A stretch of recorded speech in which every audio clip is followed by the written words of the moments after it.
और आज का हमारा टॉपिक है ब्लड।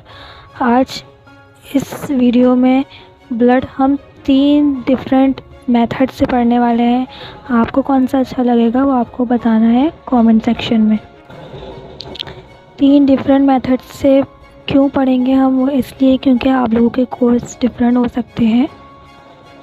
और सेकंड रीज़न इसका ये है कि ये ब्लड जो है वो बहुत ही वास्ट मेथड है या बहुत ही वास्ट स्टडीज़ हैं, तो इसको पढ़ने के लिए जितनी भी चीज़ें हों आपके पास वो कम ही रहती हैं हमेशा, और इसमें बहुत सारी इन्फॉर्मेशन छुपी हुई होती है।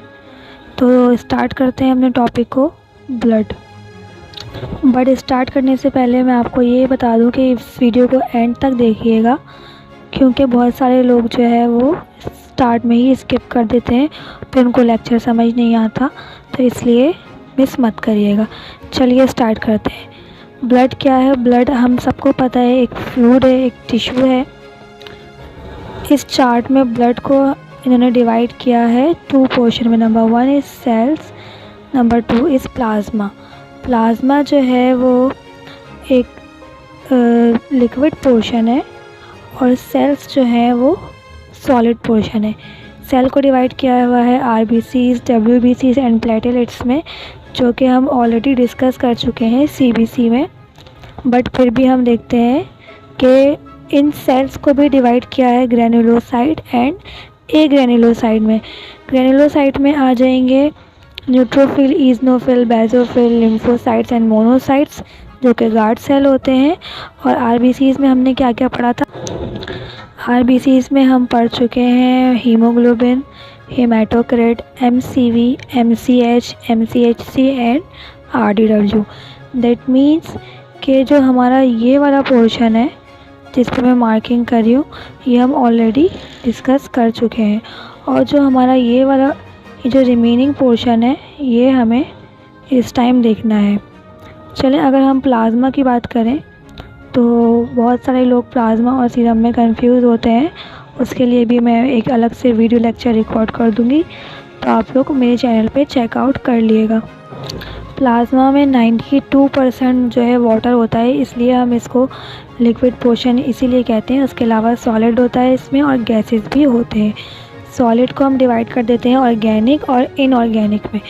इनऑर्गेनिक जो है वो देते हैं हमारे कैटाइंस और एनाइंस हो गए, और ऑर्गेनिक में हमारा आ जाता है plasma, NPN, carbohydrates, lipids, non nitrogenous substance, hormones, enzymes and then pigments. अगर कार्बोहाइड्रेट की बात करें तो कार्बोहाइड्रेट में मेनली होता है ग्लूकोज। इस तरह लिपिड में देखें हमारे पास ट्राइग्लिसराइड्स हैं, फिर फॉस्फोलिपिड्स आ गए और फिर कोलेस्ट्रॉल आ गए। नॉन नाइट्रोजनस सब्सटेंस में हमारे पास अमाइनो एसिड यानी कि फैटी एसिड आया हुआ है, पायरुविक एसिड, इस तरह से अदर एसिड ड्राइव चीज़ें आई हुई हैं इसमें। फिर अगर हम एंजाइम्स की बात करें, अमाइलेज है, लाइपेज, फॉस्फेटेज, ट्रांसअमाइनेज। इस तरह पिगमेंट की बात करें अगर हम, तो बिलोरुबिन और बाइलोरुबिन आ गया। तो आप यहाँ पे देखें कि प्लाज्मा प्रोटीन्स में जो है वो albumin, globulin and fibrinogen and prothrombin दिया हुआ है।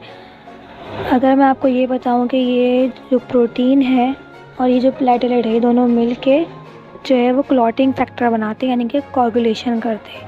खैर, नेक्स्ट चार्ट मैं आपको दिखाती हूँ, हो सकता है आपको उसमें बेटर समझ में आ जाए।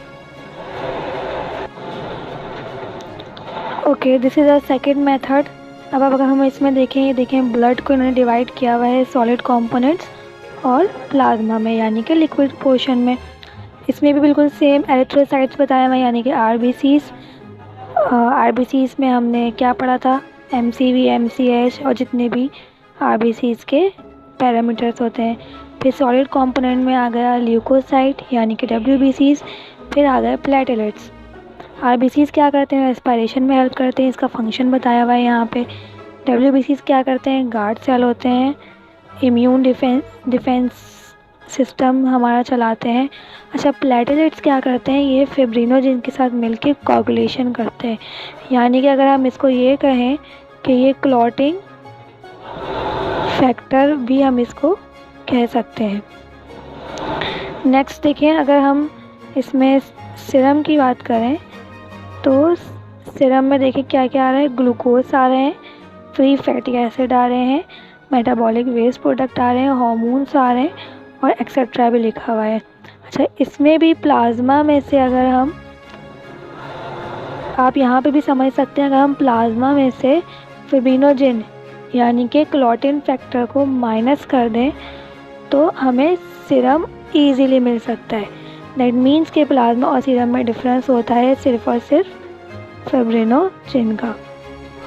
फिब्रिनोजेन के बाद अगर हम यहाँ पे देखें तो यहाँ पे लिखा हुआ है ट्रांसपोर्ट, यानी कि ट्रांसपोर्ट का मैकेनिज्म फंक्शन होता है। नेक्स्ट हम थर्ड चार्ट देखते हैं कि थर्ड चार्ट में हमें क्या बताया। ओके, लेट्स स्टार्ट और थर्ड चार्ट। तो इसमें हमें क्या बताया हुआ है, सबसे पहले आप देखें, इसमें हमें बताए हुए हैं फंक्शंस। फंक्शन क्या होते हैं ब्लड के? Blood carry oxygen through out the body. Second function है ट्रांसपोर्ट न्यूट्रिएंट्स, यानी कि जितने भी हमारे न्यूट्रिएंट्स होते हैं, glucose, amino acids, fatty acids, वो सब ब्लड क्या करता है, कैरी करेगा और उसको ट्रांसपोर्ट करेगा। थर्ड है protects the body from infection. तो ये कौन करता है? ये WBCs करते हैं, कि WBCs हमारे गार्ड सेल्स होते हैं और वो हमें डिफेंस मैकेनिज्म प्रोवाइड करते हैं।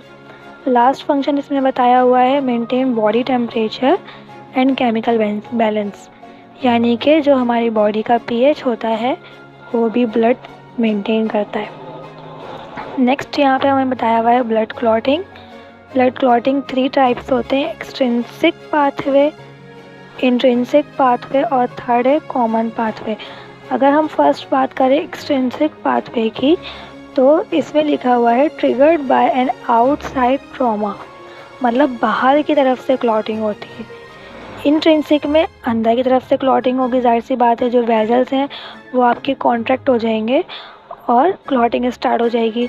जो कॉमन पाथवे है उसमें दोनों आ जाएंगे, यानी कि एक्सट्रिंसिक पाथवे भी आएगा और इंट्रिंसिक पाथवे भी आएगा, तो उसको हम बोलेंगे कॉमन पाथवे। नेक्स्ट हमें यहाँ पे देखिए कंटेंट्स ऑफ ब्लड आ गए हैं। अब यहाँ पे प्लाज्मा देख लें। Plasma contain water, albumin, globulins, fibrinogen, hormones, nutrients and waste material. Next अगर आप देखें फॉर्म्ड एलिमेंट में इन्होंने बताया हुआ है RBCs हैं, WBCs हैं एंड प्लेटलेट्स हैं। अगर हम डायग्राम देखें तो डायग्राम में हमें RBCs जो हैं वो 36% दिखाए हुए हैं और WBCs जो है वो 1 to 3% दिखाए हुए हैं और प्लाज्मा जो है वो 46 to 63%। दैट मीन्स के ब्लड का जो लिक्विड पोर्शन है वो सबसे ज़्यादा होता है और जो सॉलिड पोर्शन है वो कम होता है। नेक्स्ट हम बात कर डेफिनेशंस की, जो यहाँ पे डिफ़ाइन किया हुआ है albumin, globulin, fibrinogen, leucocytes and erythrocytes को।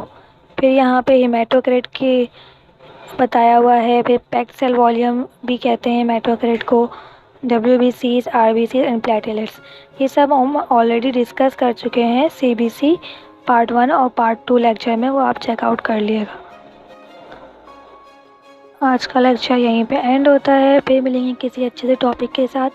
वैसे तो नेक्स्ट टॉपिक हमारा प्लाज्मा वर्सेस सीरम ही होगा, तो आप लोग मेरे चैनल पर चेकआउट कर लीजिएगा। वीडियो अच्छी लगी हो तो सब्सक्राइब कर दिएगा, लाइक कर दिएगा।